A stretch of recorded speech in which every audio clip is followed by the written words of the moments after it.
Have you ever thought of a Medea meets the Clumps? You know I love to come in here and give you some ideas. Listen to me, I would love to work with Eddie. Eddie won't return my calls, so maybe one day we'll have a conversation. I love Louis, but I think we were forced to put Louis in it. What? No, I think we were forced to put a white person. Yeah, Paramount was like, because the whole cast is black. This big fat guy say to another big fat guy, "What's the big deal about the black astronaut? They've been sending monkeys in space since 1962. Eddie Murphy has been the household name for decades, but it's been pretty apparent that most of his films were by white producers. Although this is not such a big deal, Eddie had recently alleged that his track record is the living proof that black producers like Tyler Perry don't want to work with black works at all. His confession has sent a whirlwind storm in the industry. Let's delve into Eddie's daring exposé that has set Hollywood ablaze. Okay, so we all know that Murphy won critical acclaim for his portrayal in the biographical comedy. The film sees him portray comedian Rudy Ray Moore, whose shot to fame was in the 1970s when he created the iconic blaxploitation pimp character Dolomite. Now, the main character, Ray Moore, had a very similar background as Tyler Perry, as he created a fictional character that shot him to critical acclaim. Doesn't it sound like Medea through and through? However, given Murphy's acclaimed character's history and Tyler's personal accomplishments aligned, one might think that the two media personalities would grow closer, which is far from what actually happened. It was shocking to note, as at one point Eddie himself praised that Tyler was the real-life embodiment of his character. Today, Rudy Moore would be Tyler Perry. On the surface, Perry looks like he just bumped up, but he was making these plays and doing Medea all around, so he had a grassroots following. That's what Rudy did when he went, "Hey, I got this thing, I know it's good, I believe in it, and I'm going to go and work and sell it out of the trunk and get it going." Your belief and your volition gets you whatever you want. He doesn't have any of this stuff that's supposed to make you. He's got a pot belly, and he's not a good-looking guy. He's got nothing, and his stuff is super crude. And he went through and got his act from homeless people in the alley. Despite having such a noble impression of Tyler, Eddie has never worked with him. Interestingly, Eddie once admitted that he reached out to Eddie for multiple occasions but was met with radio silence. I would love to work with Eddie. Eddie won't return my calls, so maybe one day we'll have a conversation. But I think Eddie got to a place in his life, he's like, look, I've done it all, I've seen it all, peace out. So, I don't know, I'd love to work with Eddie on this. However, the word on the street is that Eddie might have been burnt in his early years in his filming career. You see, Eddie has always been quite proud of his African-American heritage, and admittedly that although there was no downright rejection, it was never easy for him to make a big name in the industry. In terms of my work and my career, race has never been an issue. I've been making movies for 40 years, and never once could I not get a movie because I was black. I transcended that stuff, but that's not to say I walked out of heaven and into Hollywood. I'm a black man who was born in America. I'm African American. There's no way you're not going to have to face some ish. In addition to that, Eddie has also raised his voice against the lack of diversity in Hollywood. He continued, "It's been this way for years and years, but it's not just African Americans. It's also about women and other minorities too. White men run this business. It's always been this way." Now, these were not just words on Murphy's part, as he's been trying to make job opportunities for his fellow black actors. A couple of years back, Murphy revealed that Paramount pressured the creators into coming to America to include a white character in the film.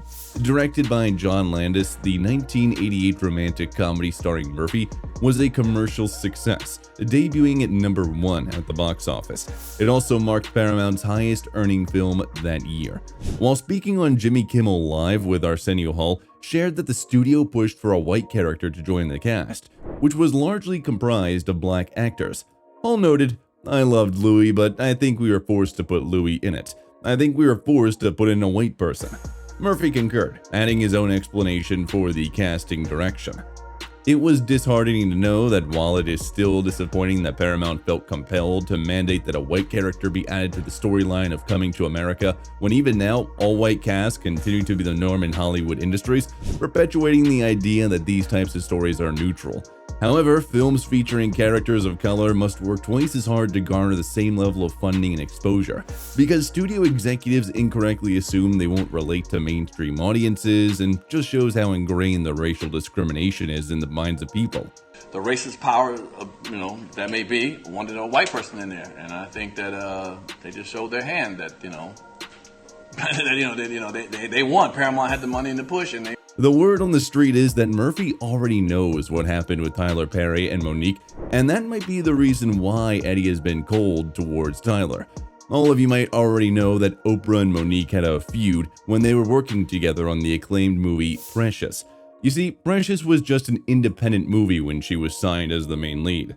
Well, after the movie received great reviews at the Sundance Film Festival, Tyler jumped the bus and signed in as an executive producer.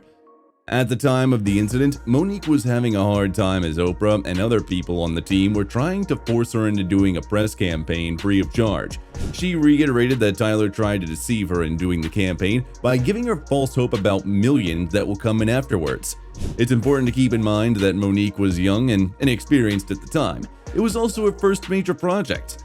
The actress explained that Tyler wanted her to waive her rightful compensation for future projects that had not even materialized yet. Listen, you may really want to consider promoting this film, because if you get nominated for an Oscar award, your next film is $3 to $5 million.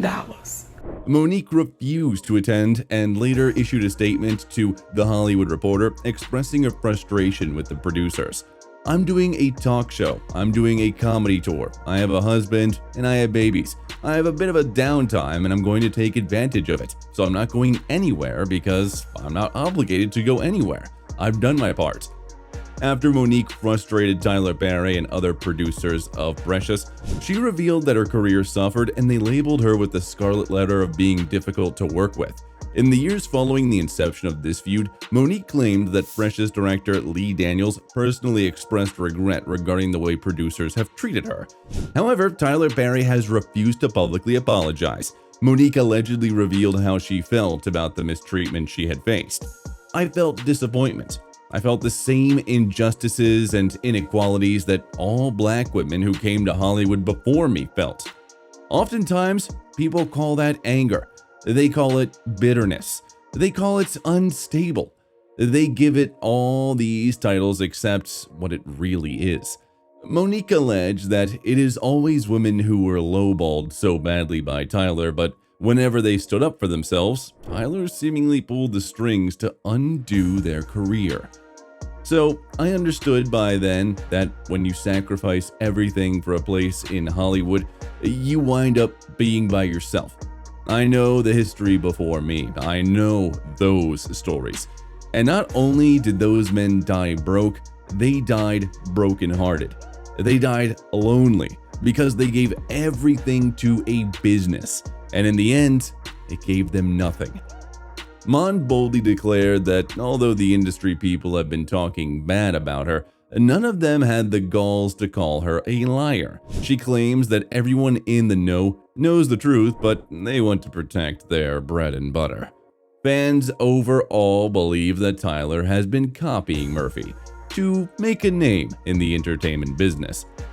Tyler Perry movies were kind of funny at one time, but he always has to play the woman part when there's so many other beautiful black women that should play the part instead of him. It's like he's making fun of older black women. That part has been done and played.